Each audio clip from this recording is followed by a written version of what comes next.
Assalamualaikum warahmatullahi wabarakatuh. Bertemu kembali di pembelajaran kita hari ini. Bagaimana kabar Anda semua? Alhamdulillah, luar biasa, tetap semangat, sip, mantap. Oke, sebelum kita belajar, alangkah lebih baiknya kita sama-sama membaca basmalah. Bismillahirrahmanirrahim. Supaya pelajaran kita hari ini kita cepat paham dan kita mengerti, jaga fokus dan semangatnya ya.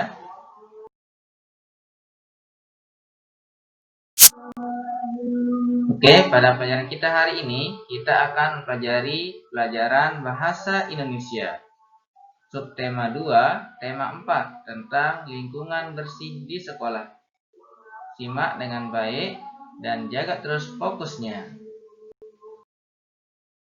Menemukan kosakata tentang lingkungan yang bersih. Kita dapat menemukan kosakata yang berkaitan dengan lingkungan yang bersih. Contohnya, bersih, sehat, piket, menyapu, mengelap, menyikat, mengepel, dan rapi. Itu beberapa contoh kosakata tentang lingkungan bersih.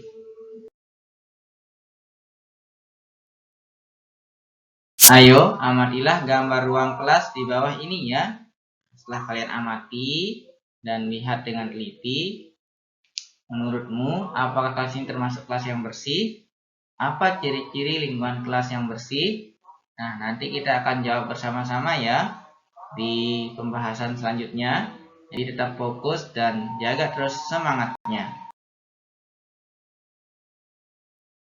Kita lanjut ke materi selanjutnya, yaitu membuat laporan pengamatan gambar. Jadi kita akan membuat laporan dari hasil mengamati gambar. Informasi yang kita peroleh dari mengamati gambar dapat disampaikan dalam bentuk laporan. Sebelum membuat laporan, perhatikan gambar dengan cermat ya. Setelah mendapat informasi dari gambar, kita dapat melaporkan hasil pengamatan. Laporan dapat disampaikan secara lisan atau tertulis. Laporan tertulis dibuat dalam bentuk cerita atau karangan. Seperti apa? Nanti kita bahas sama-sama ya. Jadi tetap jaga fokus dan semangatnya sampai akhir pembelajaran. Ayo perhatikan contoh laporan pengamatan gambar berikut. Nah, disinilah contoh cara membuat cerita dari mengamati gambar. Coba perhatikan gambar di samping ya. Di situ Edo dan teman-temannya sedang membersihkan ruang kelasnya. Kemudian kita buat seperti sebuah cerita atau karangan. Seperti contoh di samping. Para siswa melakukan kegiatan kerja bakti di lingkungan sekolah. Ada siswa yang bertugas menyapu kelas, ada juga siswa yang bertugas merapikan meja. Beberapa siswa membersihkan jendela dan papan tulis. Semua siswa bekerja bakti dengan rukun dan penuh semangat. Nah, itu contoh cara membuat laporan pengamatan dari melihat gambar.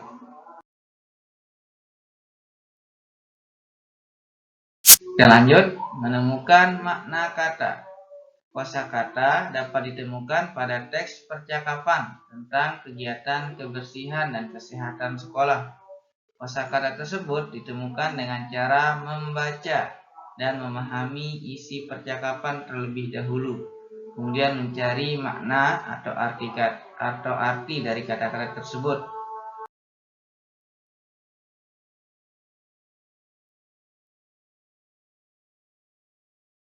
Ayo perhatikan percakapan di bawah ini. Lomba kebersihan antar kelas tinggal 2 hari lagi. Apa yang harus kita lakukan, teman-teman? Menurut kita, harus segera bersiap diri. Setuju, kita harus segera gotong royong. Kemudian apa yang harus kita persiapkan? Kita harus menyiapkan kemoceng, serbet, kain pel, dan vas bunga. Mari segera kita siapkan alat-alat tersebut. Nah, itu adalah percakapan Edo, Udin, dan teman-temannya ya. Nah, kemudian kita akan menemukan makna kata dari teks percakapan Udin dan teman-temannya. Seperti kata kemoceng. Kemoceng itu artinya pembersih debu. Kain pel artinya kain yang digunakan untuk mengeringkan lantai. Dan pas artinya tempat bunga. Itu berapa kosakata tentang lingkungan yang bersih?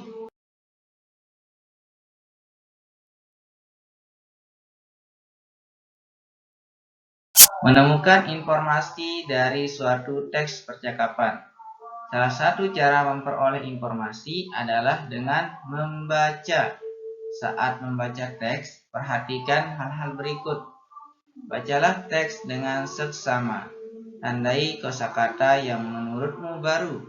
Carilah arti kosakata tersebut dalam Kamus Bahasa Indonesia. Cobalah menyampaikan ulang isi teks tersebut dengan bahasamu sendiri.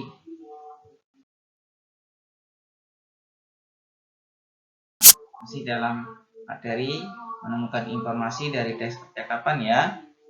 Kamu tentu sering melakukan percakapan dengan teman atau keluargamu. Percakapan dapat dibuat secara tertulis. Kamu dapat menemukan informasi dalam teks percakapan. Untuk menemukan informasi dalam teks percakapan, bacalah teks dengan cermat dan teliti. Informasi yang kamu peroleh dari teks percakapan akan mempermudah kamu dalam menjawab pertanyaan. Jadi, bacalah teks percakapan dengan cermat dan teliti agar nanti bisa menjawab pertanyaan.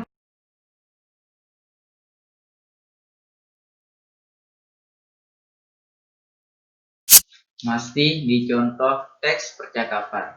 Jadi, simaklah percakapan di bawah ini. Tahukah anak-anak ibu bagaimana kelas yang tidak bersih? Tahu bu, kelas yang tidak bersih banyak sampah yang berserakan bu. Benar bu, kelas yang tidak bersih juga banyak kuman bu. Bagus, anak ibu, sampah harus dibersihkan kemudian dipisahkan. Ada sampah basah dan sampah kering. Kita harus selalu menjaga kebersihan ya nak. Nah, setelah mendengar percakapan tadi, kemudian dipahami dan dibaca dengan teliti, nanti ada beberapa pertanyaan yang akan kita jawab bersama untuk mengetahui apa isi dari teks percakapan ini. Jadi, tetap semangat dan jaga fokus ya. Dari percakapan yang tadi, ayo kita temukan informasinya. Pertanyaan pertama, apa isi percakapan guru, Dayu, dan teman-teman? Ada yang tahu? Ya, benar. Mereka membicarakan tentang ciri-ciri kelas tidak bersih. Pertanyaan kedua, bagaimana ciri-ciri kelas yang tidak bersih? Yuk, siapa yang bisa bantu jawab? Ya, pinter. Banyak sampah berserakan dan banyak kuman. Pertanyaan yang ketiga, apa yang harus dilakukan jika melihat kelas kotor? Yuk, siapa yang bisa jawab? Ya, cakep. Membersihkannya bersama-sama. Pertanyaan terakhir, bagaimana sikapmu jika melihat temanmu membuang sampah di ruang kelas? Ayo, siapa yang bisa bantu jawab ini? Ya, pintar. Mengingatkannya dengan lemah lembut bahwa sampah harus dibuang pada tempat sampah. Nah, jadi itu cara kita mengingatkan teman kalau ada yang membuang sampah sembarangan. Jadi dengan lemah lembut. Kita lanjut mengenal ciri-ciri lingkungan sekolah tidak bersih. Yang pertama, banyak sampah berserakan. Jadi kalau di lingkungan sekolahnya terlihat banyak sampah di mana-mana, berarti lingkungan sekolahnya tidak bersih. Yang kedua, tembok banyak coretan. Jadi kalau banyak di tembok sekolahnya, di tiang sekolahnya ada coretan, berarti lingkungan sekolahnya kurang bersih. Maka dari itu, jangan mencoret-coret tembok atau meja, biar sekolahnya tetap terlihat bersih dan nyaman. Jadi sekali lagi anandaku, pesannya jangan mencoret tembok atau tempat duduk. Jadi yang dicoret itu papan tulis ya. biar sekolahnya atau lingkungan sekolahnya tetap bersih dan nyaman dilihat. Kemudian ciri lingkungan sekolah tidak bersih yaitu banyak sarang serangga. Jadi kalau ada di kelasnya atau di luar kelasnya banyak sarang serangga seperti sarang laba-laba, sarang tawon atau lebah, berarti itu perlu dibersihkan. Nah, karena itu ciri-ciri lingkungan sekolah tidak bersih. Yang keempat, ciri-cirinya ventilasi kelas tidak ada. Kenapa ventilasi perlu? Kalau ventilasi kelas tidak ada, maka udara yang bersih tidak akan bisa masuk ke dalam kelas, sehingga debu-debunya di dalam kelas itu terdiam, sehingga nanti kita bisa flu dan batuk. Jadi itu ciri-cirinya ya, lingkungan sekolah tidak bersih, tidak memiliki ventilasi kelas. Yang terakhir, kursi dan meja tidak rapi. Jadi setelah belajar, kalau kursi dan meja tidak rapi, berarti itu ciri-ciri lingkungan sekolahnya tidak bersih. Nah, itu beberapa ya. Masih banyak ciri-ciri lingkungan sekolah tidak bersih. Tapi ini untuk mempermudah Anda semua dalam mengingatnya. Jadi disebut beberapa saja. Membuat laporan hasil pengamatan. Dengan melakukan pengamatan, kita akan mendapat informasi. Informasi dapat kita sampaikan kepada orang lain sehingga memberikan gambaran tentang hal yang kita lihat. Informasi tersebut dapat kita sampaikan dalam bentuk tulisan. Jadi kalau Anda melihat suatu informasi atau suatu gambar dan kita tulis seperti sebelumnya, orang lain bisa tahu apa yang kita lihat. Nah, nanti kita akan lihat contohnya ya. Nah, contohnya seperti ini. Perhatikanlah gambar di bawah ini. Ya, bisa diperhatikan ya. Kita lihat dulu dengan seksama dan teliti. Nah, baru kita buat dalam bentuk cerita. Nah, inilah contoh menulis hasil pengamatan dari kita melihat gambar tadi. Misalnya Udin menulis judulnya halaman sekolah yang bersih. Halaman sekolah yang bersih terlihat indah. Tidak ada sampah berserakan di halaman.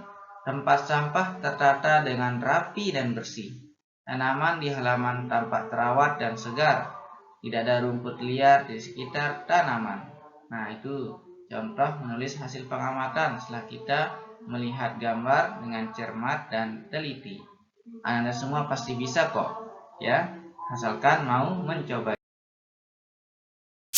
Kita lanjutkan ya tentang ciri-ciri lingkungan sekolah yang bersih. Yang pertama, tidak ada sampah berserakan. Jadi kalau Ananda melihat saat di sekolahnya, di lingkungan sekolahnya, tidak ada sampah berserakan, berarti lingkungan sekolahnya bersih. Yang kedua, bangku dan meja tertata rapi. Jadi setiap pulang sekolah, usahakan bangku dan mejanya tertata rapi ya, agar lingkungan sekolahnya tetap bersih. Yang ketiga, udara dalam kelas terasa segar dan nyaman.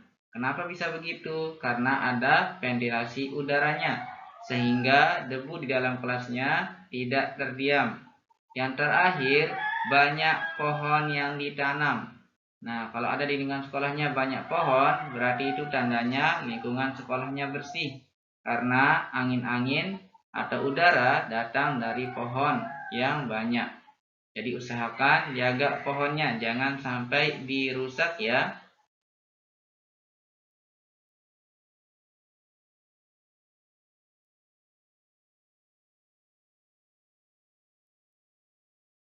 Oke, yang terakhir untuk menambah wawasan dan pemahaman Anda semua tentang pelajaran kita hari ini, maka tugas atau PR Anda di rumah yaitu kerjakanlah tugas pada halaman 86 dan 91 pada buku tema 4-nya ya.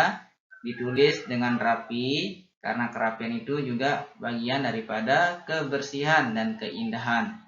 Sampai berjumpa di video pembelajaran selanjutnya. Jaga terus ibadahnya, jaga fokus dan semangatnya ya. Sampai jumpa. Sayonara.